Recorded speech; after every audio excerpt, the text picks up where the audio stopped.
ఎన్ని కోట్లు సంపాదించుండొచ్చు సార్ చంద్రశేఖర్ గారు ఇంత కష్టపడి ఇంత జెన్యున్గా ఉండి కాంట్రాక్టర్ విడిచి? అంటే ఎన్ని కోట్లు అక్కర్లేదు, తృప్తి అనేది ఉండాలి. ఈ రోజు ఎక్కడైనా పని చేస్తారే శేఖర్ రెడ్డి కరెక్ట్ చేసిండు పోయి సిన్సియర్గా పని చేస్తాడు అనేది రావాలి తప్ప ఇంత డబ్బులు సంపాదించిన డబ్బులు వందల మంది సంపాదిస్తారు. డబ్బులు అనేది ముఖ్యం కాదు. డబ్బులు ఉన్న వాళ్ళని మనం లెక్క పెడతామా? డబ్బులు ఉంటే ఆయన డబ్బులు ఆయనకు ఉంటాయి అంటాడు. నీకు నీ యొక్క కష్టం వల్ల నేను ఆదుకుంటే అరే నా కష్టం వల్ల ఆదుకుంటూ పోయాను అంటారు.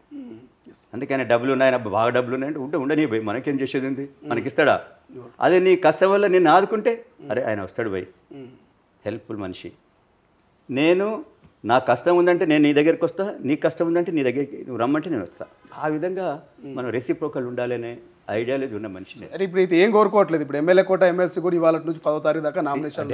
చాలా మంది అనుకుంటున్నారు ఎమ్మెల్యే కోట ఎమ్మెల్సీ నాకు ఇవ్వాలి లాబింగ్స్ మొదలు పెట్టింది. చంద్రశేఖర్ ఏ లాబింగ్ మొదలు పెట్టలేదా? లాబీ అనేది మొదలుపెట్టలేదు. నేను అడిగినాను, మీరు తీసుకొచ్చినారు because I'm a senior Congress పర్సన్ను. నేను కాంగ్రెస్లో నేను పార్టీ కోసం అన్ని కార్యక్రమాలు చేశాను. నేను పార్టీ మెంబర్షిప్లో ఉండేది, పార్టీ డిస్ట్రిక్ట్ ఇన్ఛార్జ్ ఉండేది, పార్టీలో ఎలక్షన్ ఇన్ఛార్జ్ ఉన్నాను. ఎలక్షన్ ఖమ్మం 2009లో ఖమ్మం పార్లమెంట్ అండ్ 7 అసెంబ్లీకి నేను in charge, election in charge total. Okay. Khammam entire district నేను పార్టీ ఇన్ఛార్జ్. నేను గుంటూరు ఒకప్పుడు ఏది మెంబర్షిప్ ఇన్ఛార్జ్. నేను ఏఐసిసి సెషన్ హైదరాబాద్లో వైఎస్ రాజశేఖర్ జరిగినప్పుడు నేను ఎయిర్పోర్టు ఇన్ఛార్జ్.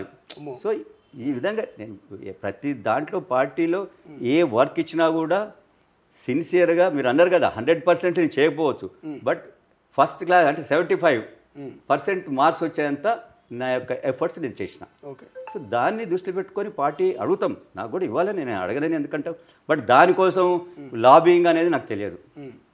సో మీరు కూడా ఎమ్మెల్సీ రేస్లో ఉన్నారు అయితే? 100% ఉంటాం. నేను ఎవరైతే అడగాలో వాళ్ళని అడిగినా నేను. సో ఎట్లా వచ్చింది సార్? పాజిటివ్ రెస్పాన్స్ వచ్చిందా, నెగిటివ్ వచ్చిందా? వస్తుంది, ఎట్లా వస్తుంది తెలియదు, మీకు తెలియదు. ఉన్న వాళ్ళ మనసులో ఉన్న మాట చెప్పరు కదా. డెఫినెట్. ఓకే.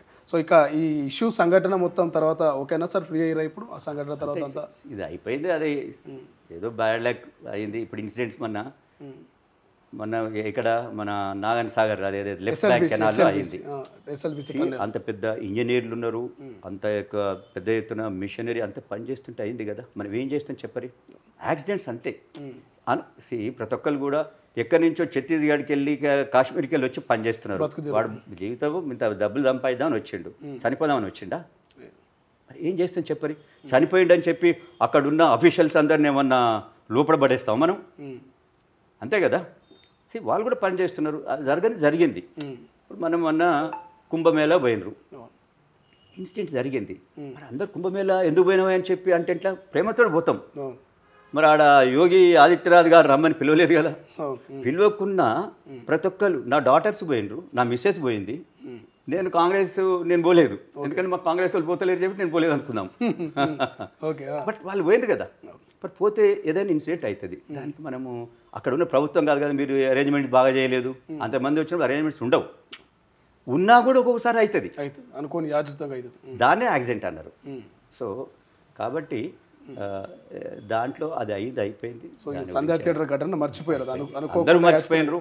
అది అందరు కూడా అరే అనుకోని ఘటన పోయి తనకు సంబంధించి కాదు, సరే బై మిస్టేక్ అనుకున్నారు, అరే ఆయన వల్ల అయిందేమని. తర్వాత తెలుసుకున్నారు అరే ఇది కాదు, ఇది యాక్సిడెంట్. ఎవరైతే బాధితులు కూడా వాళ్ళు కూడా అన్నారు, మేము ప్రేమతోటి మేము పోయినా కానీ మా బ్యాడ్ లెక్క అదని చెప్పి వాళ్ళు కూడా అన్నారు. కాబట్టి అది క్లోజ్. ఓకే సార్, బాబు ఆరోగ్యం అంతా అప్డేట్స్ ఓకేనా సార్?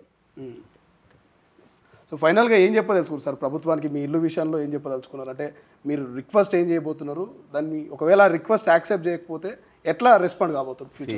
నేను ఒకటే ప్రభుత్వాన్ని ఏంటంటే, మీరు ఏదైతే ఇన్నేళ్లకెళ్ళి ఉన్న హౌసింగ్ వాళ్ళను మీరు డిస్టర్బ్ చేసి దానివల్ల మీకు ఎంత బెనిఫిట్ వస్తుందో నాకు తెలియదు. మీరు దాన్ని కొద్దిగా ఇంకొకసారి ఆలోచన చేయండి. మీకు 100 ఫీట్ రోడ్ తోటి మీకు డెఫినెట్ మీకు కావాల్సిన కరెక్ట్ చేసుకుంటే మీకు ఆ ట్రాఫిక్ అనేది పోతుంది. లేదు అంటే మీరు 1 వే కూడా చేసుకోవచ్చు. లేదు అంటే మీరు అనుకున్నాం కదా, ఒక పిల్లర్ తోటి అటు కార్నర్ నుంచి చేస్తే ఇంకా మీకు 150 ఫీట్ రోడ్డు వస్తుంది. మీకు ఎంత ఎడల్పుతో రోడ్ అంటే అంత ఎడల్పు వస్తుంది. మీకు చుట్టూ రౌండ్ తిరగవచ్చు. కానీ రౌండ్ తిరిగేటప్పుడు పక్క రోడ్లు కూడా పెద్దగా విరగాలి కదా. ఇది 120 ఉంటే అది కూడా 100 ఉండాలి అవి. మరి ఆ విధంగా ప్రతి ఒక్కరు 100 అయితే చేయలేరు కదా. సో చూసుకొని చేయండి అని చెప్పి ఇది ఫ్లైఓవర్ అనేది దీనికి బెస్ట్ ఏమని నేను అనుకుంటా. ఆ విధంగా ప్రభుత్వం చూస్తే బాగుంటుంది.